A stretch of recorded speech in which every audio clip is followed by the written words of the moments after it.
राजनीति से थोड़ा आगे बढ़ लेते हैं और हम इंदौर की तरफ चलते हैं।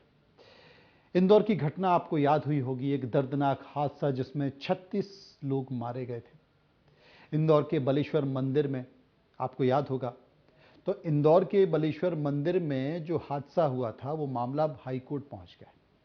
घटना की पारदर्शी जांच हाईकोर्ट के सिटिंग जज से कराने और दोषियों के खिलाफ कठोर कार्रवाई की मांग की गई है। ये मांग किसी और ने नहीं बल्कि कांग्रेस के पूर्व पार्षद और उच्च न्यायालय में जनहित याचिका दायर की है। उधर रामनवमी के दिन इंदौर के बलेश्वर मंदिर में जो हादसा हुआ था, उस हादसे के बाद नगर निगम प्रशासन नींद से जागा है और अमले ने मंदिर का जो अवैध निर्माण था वो हिस्सा तोड़ दिया है।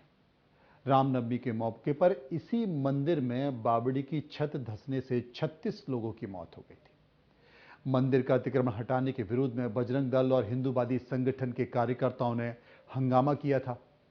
मंदिर के बाहर भारी पुलिस फोर्स को भी तैनात किया गया। प्रशासन ने ढक्कन वाला कुआं, सुखलिया और गडरा खेड़ी में भी धार्मिक स्थलों के अतिक्रमण को हटाया। इस दौरान हमारे सहयोगी भी वहां पर पहुंच गए। एहतियाब शेख है, जब वहां पहुंचे तो उन्होंने हालत का जायजा लिया कि कैसे मंदिर का अवैध ढांचा ढहाया जा रहा है।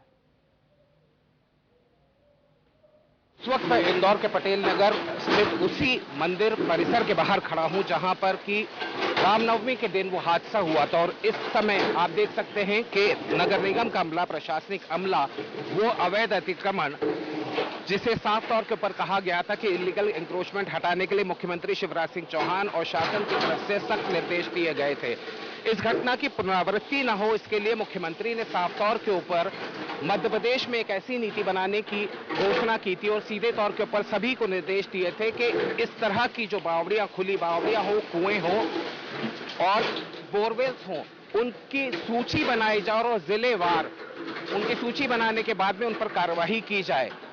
साफ तौर के ऊपर मुख्यमंत्री के निर्देश ये थे कि यदि इस तरह की कोई भी खतरनाक बावड़ी या कुआं सामने नजर आता है तो उसमें भूमि मालिक जो कि अगर निजी है तो उसके ऊपर कार्यवाही की जाएगी और यदि सरकारी जमीन के ऊपर इस तरह की लापरवाही देखी जाती है तो अधिकारियों के ऊपर कार्यवाही की जाएगी।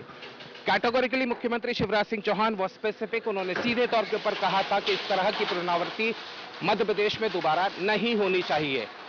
इस मंदिर परिसर में ज्यादातर हिस्सा जो था वो एंक्रोचमेंट था, अतिक्रमण था। उस अतिक्रमण को हटाने के लिए नगर निगम का अमला, पुलिस का अमला, प्रशासनिक अमला यहां मौजूद था और इस वक्त तस्वीरों में आप देख सकते हैं कि this exactly is the spot जहां पर कि वो इलीगल इंक्रोचमेंट को हटाया जा रहा है। लगातार ये कार्यवाही चल रही है। स्थानीय लोगों का विरोध भी देखने को मिला। पुलिस की समझाइश के बाद में ये कार्यवाही को अंजाम देना शुरू किया गया। साथ ही साथ बजरंग दल के एक टुकड़ी ने इस पूरे मामले में इस कार्यवाही के ऊपर सवालिया निशान खड़े करते हुए इस कार्यवाही को रोकने की मांग की थी। हालांकि उन्हें भी समझाइश देकर यहां से भेजा जा चुका है। फिलहाल यह अतिक्रमण हटाने की कार्यवाही इंदौर शहर के पटेल नगर के उस एंक्रोचमेंट वाले एरिया पर लगातार चल रही है। कैमरा पर्सन सूरज के साथ मैं एहतियाब शेख, इंडिया न्यूज, इंदौर। प्रशासन भी क्या करे, प्रशासन दबाव में होता है। दबाव में इसलिए होता है क्योंकि आप एहतियाब को सुन रहे थे। एहतियाब ने कहा कि बजरंग दल की एक टुकड़ी यहां पर पहुंच गई और उन्होंने ये पूरी कार्रवाई रोकने की कोशिश की और जब वो कार्रवाई को रोक रहे थे तो उन्होंने कहा कि ऐसे बहुत से मज़ार और मस्जिद हैं, वो भी गलत बने हुए हैं, पहले आप उनको तोड़िए फिर इसको तोड़ेंगे आप। अब देखिए यहां भी मंदिर मस्जिद आ गया और जो बजरंग दल की टुकड़ी पहुंची थी वो ये भूल गए कि 36 लोग यहां पर मारे गए। मतलब हर जगह हिंदू मुस्लिम, हर जगह मस्जिद और मंदिर से चीज़ों को जोड़ना। अरे भाई ये गलत है तो ये टूटेगा, वो गलत है तो वो टूटेगा। लेकिन कम से कम जो प्रशासन अपना काम कर रहा उस काम को करने दो। प्रशासन के इसी तरह के राजनीतिक दबाव के चलते उस बावड़ी को ढक दिया गया और ये घटना हो गई।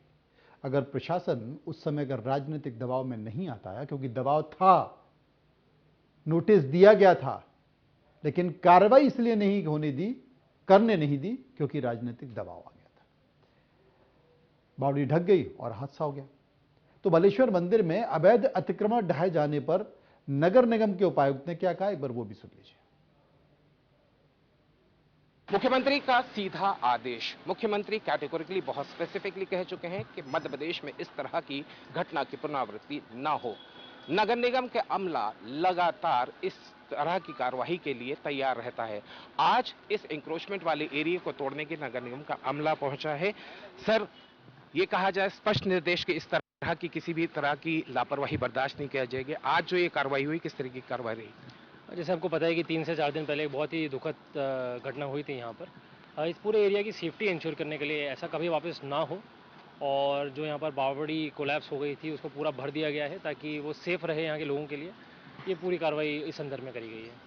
Sir, as far as this entire कार्रवाई वाज कंसर्न, तो किस तरह के एरिया था जो कि हटाया गया? स्पेसिफिक कुछ पार्ट्स थे जो कि इलीगल इंक्रोचमेंट में आ रहे थे? बेसिकली ये पूरा जो स्ट्रक्चर था यहाँ पे उसका कोई वैध डॉक्यूमेंट, दिस इज़ प्रॉपर एक गार्डन है ये, तो ऑब्वियसली वैध डॉक्यूमेंट नहीं होगा, बट वो तो एक पॉइंट है ही। दूसरा पॉइंट है कि ये अनसेफ बहुत हो गया था। जैसे बावड़ी जब कोलैप्स हुई है तो उसके आसपास का जो स्ट्रक्चर है, उसके नीचे की भी जो सॉइल है, जो ज़मीन है, उसकी लोड बेरिंग कैपेसिटी कितनी है, कितने कॉम्पैक्शन बचा है वहाँ पर, वो सब बहुत रिस्की चीज़ है।